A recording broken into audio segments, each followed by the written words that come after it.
Happening now, Jamestown police are investigating a vehicle pursuit that ended in a crash this morning. What we know coming up.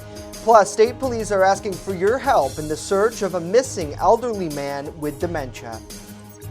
Well, it's another day of sunshine, but it's milky sunshine with the wildfire smoke. I'll have the details next. The news at noon starts right now. Live and on demand, this is WNY News Now. And thanks for joining us for WNY News Now. I'm Justin Gould. Our top story, a Jamestown man is behind bars following a vehicle pursuit and subsequent crash here in the city this morning. According to Jamestown police, a citizen was following 41-year-old Stephen Dean after an alleged burglary in the town of Kyantone. Well, the chase reportedly began on the city's west side and went through the downtown area before coming to an end on 5th Street near Potter's Alley with a collision. Police say one woman was taken to UPMC Chautauqua Hospital with unknown injuries, but they say those injuries do not appear to be serious. Dean was uninjured in the crash. He faces several charges stemming from it, with more expected following the burglary investigation. In addition, police say the New York State Police are expected to press charges related to that burglary crime. We, of course, will continue to update this developing story and bring you more at WNYNewsNow.com and on our mobile app. Meanwhile, New York State Police are asking for your help in locating a missing 70-year-old man with dementia. Troopers say Bradford Foster was last seen on Cloverfield Road in the town of Hudson in Allegheny County at 3:30 in the afternoon yesterday. Now, police say Forrester was driving a 2001 dark blue Chrysler with New York registration HWL 5581. And he may be in our local area or traveling to somewhere in Pennsylvania. In addition to dementia, the man suffers from a traumatic brain injury and may be in medical attention. If the public comes in contact with him, they're asked to contact New York State Police at 585-268-9600 or simply call 911. Well, despite Democratic rejection of a new COVID-19 package from Congressman Tom Reed and the Problem Solvers Caucus, a Reed spokesman tells us the package is still alive and has some congressional support. House leaders say the package, a bipartisan attempt to kickstart negotiations, was rejected because it leaves many needs unmet. A spokesman says the Speaker of the House, Nancy Pelosi, has changed her stance, saying lawmakers will not leave D.C. until a new package is approved. Dems say the caucus plan did not address helping the economy recover from this COVID-19 pandemic. The House is scheduled to remain in session until lawmakers deliver a better package. The Bipartisan Problem Solvers Caucus, which includes 25 Democrats and 25 Republicans, unveiled its March to Common Ground framework yesterday in an attempt to break the gridlock. The 50-member bipartisan caucus, led by co-chairs Representative Gotham and Congressman Reed, developed and came together with that framework. The package addressed areas including COVID-19 testing, unemployment insurance, direct stimulus payments, worker and liability protection, as well as small business and nonprofit support. Well, New York State's teachers union is suing the state over reduction in aid for districts statewide. The union is seeking to release money withheld back in July, August, and in the future against the group. The lawsuit filed in Albany Supreme Court challenges the unconstitutionality of the executive powers within the budget. The union alleges that those powers have led to cuts that deprive students of their right to a sound basic education. The suit argues school districts have no more local resources to tap into and are dependent on state funding. In such districts, a 20% cut could be catastrophic, according to the union, and would lead to a gross and gearing inadequacy. The suit also argues that budget cuts are being considered by schools throughout the state, which could mean a loss of jobs for their union members. Well, we thank you for joining us here for WNY News Now on this very busy Wednesday. Let's now get a check of our First Defense weather forecast. Chief Forecaster Dakota Hunter is standing by with more at that. Dakota, good Wednesday to you. You're trying to run away, but we just want you to give the weather. That's all. Yeah, I wasn't sure which camera they were going to take. Anyway, let's take a look at it here. Hey, the wildfire smoke created some nice pictures in the sky. This is from, and of course, this came to me on Facebook last night, and you can actually see the sun there. This was the sunrise yesterday, and I took this picture out front of our studio here in downtown Jamestown. Again, you can see the sun here, but notice how it's hazy and has a milky white appearance. That is due to the wildfire smoke that is basically still infiltrating the area. And our own Justin Gould took this picture this morning on I-86 heading out of Randolph. And again, very fiery in the sky. And again, we'll talk about this during the full weather segment, why it's like that, kind of why the wildfire smoke is in, and also why the temperatures went down. Hunter's WX on Facebook and Twitter is how you get us pictures and videos of the weather. Right now, milky sunshine downtown. We're at 62 right now as a noon hour with a south wind of 12, and it feels like 62 degrees, so we don't have a wind chill or a heat index out there. The radar shows you really nothing, but if you look very closely, you can actually see just some of the high clouds and some of the wildfire smoke that's filtering in about 10, 15,000 feet, basically above the ground. It's too high up to cause any health concerns, but it will create a hazy sky. Once again, so more milky sunshine like we had yesterday. Haze, just like yesterday, may limit the high temperature, so we took it down. 64 on the hill, 73 at the lake with a south-southwest wind about 7 to 16 miles per hour. We get one day of a little bit of rain, then it's right back to the dry weather and, yeah, cooler air. We'll talk about it in detail in a few. Justin? All right, Dakota, certainly a lot of people may be looking forward to fall. We'll stay tuned for that. Thank you. Well, the future of Halloween trick-or-treating will not be decided by New York State Governor Andrew Cuomo. The governor, in a phone interview with News 12's Tara Joyce yesterday, says he will leave the decision up to parents. Cuomo made his comments after rumors circulated that he was planning to ban the festive activity because of the COVID-19 pandemic. Well, this week, Jamestown City Council met and briefly discussed the matter. Mayor Eddie Sundquist says after speaking with other mayors around the state, he's leaning towards not sanctioning the activity because of concerns. He says many parents may decide to keep their children home regardless of what local leaders do. However, officials would not likely ban it outright.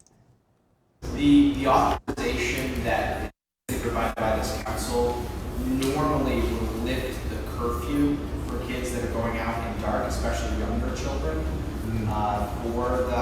for trick-or-treating. No, I don't think there's any intent that we're going to have our police officers tell children they have to go home. But I do not think it's necessarily prudent that we are saying that it's a good thing for our kids to go and potentially spread this virus. City leaders plan to continue discussing the future of trick-or-treating during coming meetings after seeking input from others in the community. Halloween is scheduled to take place on Saturday, October 31st this year. A City of Jamestown street will be getting new curbs, sidewalks, and driveway aprons later this month. The Jamestown Department of Public Works announced the news yesterday. Leaders say the project is funded through a $100,000 community development block grant from the U.S. Department of Urban Housing and Development. Crews from R. Patty Concrete Excavating will be working on Bowen Street between Newton Avenue and Price Street. That work is scheduled to begin by the last week of September. Coming up next, New York State officials are updating its policy on nursing home visitation. And later, what voters asked President Donald Trump during last night's ABC News town hall. Stay with us as WNY News Now rolls along.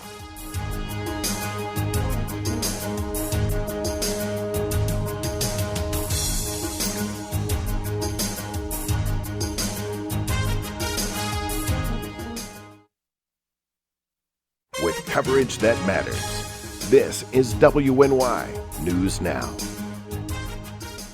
EagleZip.com is your local one-stop shop for all of your home and business computer needs. Located on Fluvan Avenue Extension, just outside of Jamestown, EagleZip.com sells and services all brands of desktops and laptops, as well as servers and network equipment for your business. All new computer sales include transferring your data from your old computer plus a 2-year warranty. Call EagleZip.com today. Stop by EagleZip.com today and let us make computers easy for you. I grew up in a single-parent home. We were raised by my mom in a one-bedroom apartment in Queens, and I slept in what was supposed to be a dining room just off the kitchen. We were poor and fell behind in our bills. More than once our electricity was shut off and there were eviction notices taped to our door. I remember walking into our kitchen and finding my mother standing by the stove, crying to herself because she didn't know what to do and felt helpless. I was about 9 or 10 when our apartment was robbed.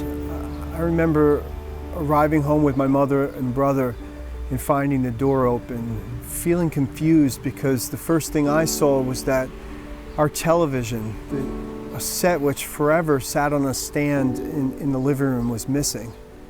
I know firsthand what it's like to be a victim, to be assaulted, robbed, to have things taken from you which you're never going to get back, and to be scarred by experiences which 30 and 40 years later still haunt me. We're lucky enough to live in Chautauqua County where by and large we feel safe, but unfortunately bad things do happen here. I want to be the district attorney who personally prosecutes the most serious crimes and who's there for victims every step of the way. These are the people I want to represent, to fight for their justice, to fight for our justice in the courtroom, to help people who have suffered at the hands of others. This is why I want to be your district attorney.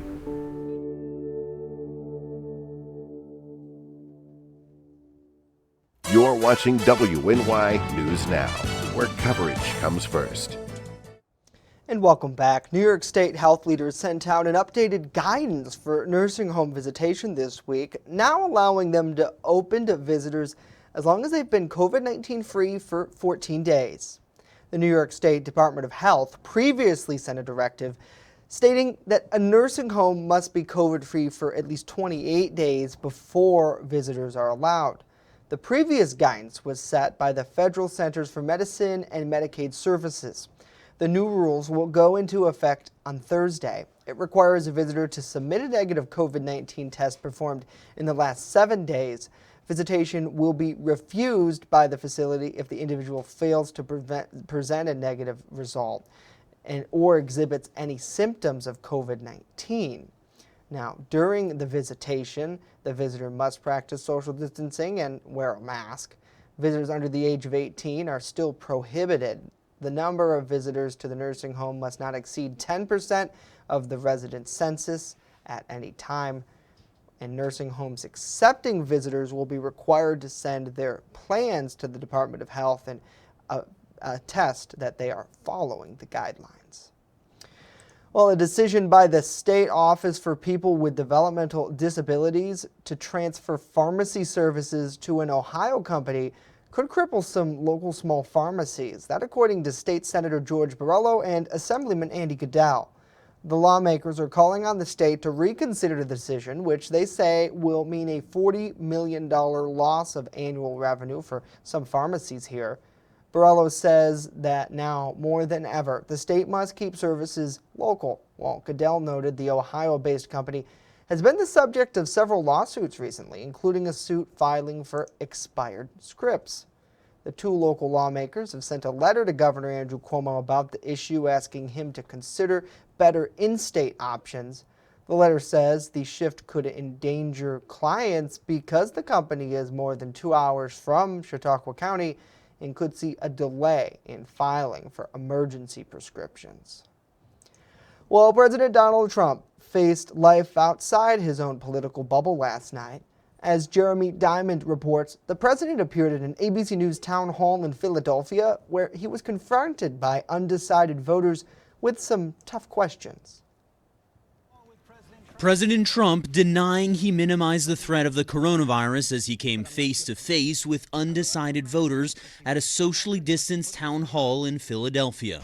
Well, I didn't downplay it. I actually, in many ways, I upplayed it in terms of action. My action was very strong. Yeah, because what I did was with China, I put a ban on. With Europe, I put a ban on. And we would have lost thousands of more people had I not put the ban on. But that's not what Trump privately told journalist Bob Woodward in March.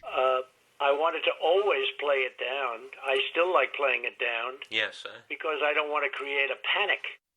As the U.S. hit 195,000 coronavirus deaths, the president once again taking no responsibility for the U.S.'s excessively high death toll and case count. I think we could have had 2 million deaths if we didn't close out the country. So you regret nothing? Close it? No, I think we did a great job. As the president holds crowded indoor campaign events without requiring masks, Trump deflecting and baselessly questioning the effectiveness of masks.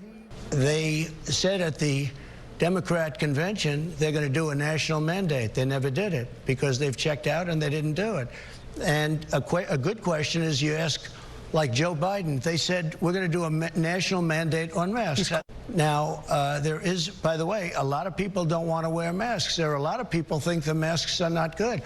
While Joe Biden has called for a national mask mandate, he doesn't have the authority to put one in place. The Democratic presidential nominee tweeting, "To be clear, I am not currently president." Trump focused on wishful thinking, falsely claiming the coronavirus will just disappear. It's going to disappear. I still say you'll develop like a herd mentality. It's going to be herd developed, and that's going to happen. That will all happen. But with the vaccine, I think it will go away very quickly. But health experts say a vaccine doesn't mean the pandemic will immediately end. Everyone is sort of banking on the idea of the vaccine, which, there's optimism around that. It's not going to flip a switch somehow, and we still have to do things in this country to save as many lives as we can. We keep talking about this as if it were in the past tense. We're still very much in this. Jeremy Diamond reporting at the town hall. President Trump also filed questions on major voting issues from health care to his recent comments on the military, immigration, and racial injustice and the tensions plaguing the country right now. Well, back here at home, the local Department of Environmental Conservation, along with other agencies, spent this past weekend in a 2-day training exercises sponsored by the Regional Tech Rescue Team. The first day consisted of 2 rope rescue scenarios in the Zor Gorge in Cattaraugus County, which forced members of the different departments to join equipment and experience. On the second day of training, rangers reviewed their use of various tools and methods to complete swift water rescues. Departments from both Erie and Cattaraugus County participated, as well as the Erie County Sheriff's SWAT team. The state DEC Forest Rangers respond to search and rescue incidents statewide, working with other agencies and local municipalities to help people. In 2019, they conducted more than 330 search and rescue missions across the state. Well, we thank you for joining us here for WNY News Now. We hope everybody is having a great Wednesday as we make our way through this week. Got to say hello to James. Good to see Cheryl, Leah, David. Hopefully you're doing well. Great to see Kendall, Kate, Becky, and Amber. Hopefully everybody is having a good day. Thanks so much for joining us. Let's now get a check of our First Defense weather forecast when we'll go back to Chief Forecaster Dakota Hunter. And Mr. Hunter, it seems like it's September, but in the morning it felt like it could have been October or even November out there. That cool fall air is washing over everybody. And hey, speaking about the wildfire smoke, I wanted to talk about this just for a minute here. So let's take a look at the main graphic system. And this is a cool graphic that we created that's talking about the wildfire smoke. Why did it lower or keep our temperatures lower yesterday? Well, it all has to do with the sun right here. As the sun comes down, and obviously the sun heats the ground, what ended up happening here is the wildfire smoke acted like a blanket. It basically stopped the solar radiation. So a lot of the radiation basically just reflected back up into the sky. So the absorbed radiation was much less. And the result of that is a lowered high temperature. So when it reaches the surface, it's limited due to the absorption by the wildfire smoke, which was hanging right along the skyline yesterday. So we did and that's the reason why we told you yesterday we were lowering the high temperatures because of that. 62 was the official high here in town, 66 Dunkirk. Erie did break 70 and 61 over in Olean. So that wildfire smoke acted as a blanket, and I think it's going to continue at least for today. So highs not into the 70s for most areas today. I think we'll likely be down into the 60s. And is it really too early for all this fall time air? Well, nah. It's not uncommon, but it's not unprecedented. It's happened before. So we're going around 69, 68 today for our high, 63 tomorrow. Look at where we're at Friday and Saturday. Upper 50s. Yeah, break out the pumpkin spice and we go back to 60 on Sunday. So, and the other problem, or not really the other problem, the other thing we're going to keep an eye on is potential record low temperatures on Saturday and Sunday. Both of these low temperatures, 30 and 27, were set back in 1929. We're going to get very close to breaking these records. We'll see if we break them, but that's going to be the low temperatures Saturday and Sunday. Tropics, Hurricane Sally made landfall this morning as a Category 2 hurricane, and the forward motion is still very slow, north-northeast at 5 miles per hour. It's picked up a little bit of speed, but the wind gusts are still near 100 miles per hour. Main threat here is all the heavy rain. Look at the heavy rain in the feeder bands, and we'll zoom you right into the eye wall. This is a 5-hour radar loop. Notice how the eye is here as it makes landfall, and notice where it is now, about right there. It's not moving. And the problem is all that heavy rain is coming up basically in parts of Alabama and Florida. That's going to continue for at least the next day or two. But around here, dry today, dry tonight, a few clouds come in. Now, as we've been telling you the past couple of days, a chance for a small shower in the morning on Thursday. There it is, and watch it, whoop, go right away. So the afternoon will be dry. I think more clouds than sunshine tomorrow, but it will be dry for the afternoon. So temperatures along the inland areas today, yeah, almost the same thing as yesterday here. We're looking at likely mid to upper 60s across much of the area. And again, that wildfire smoke is likely going to hold us down. How about the next 7 days of your life that are on the screen right now? 63 tomorrow, 58 on Friday. And Jay, which brand of sweatpants are you a fan of? Adidas, Nike, or Puma?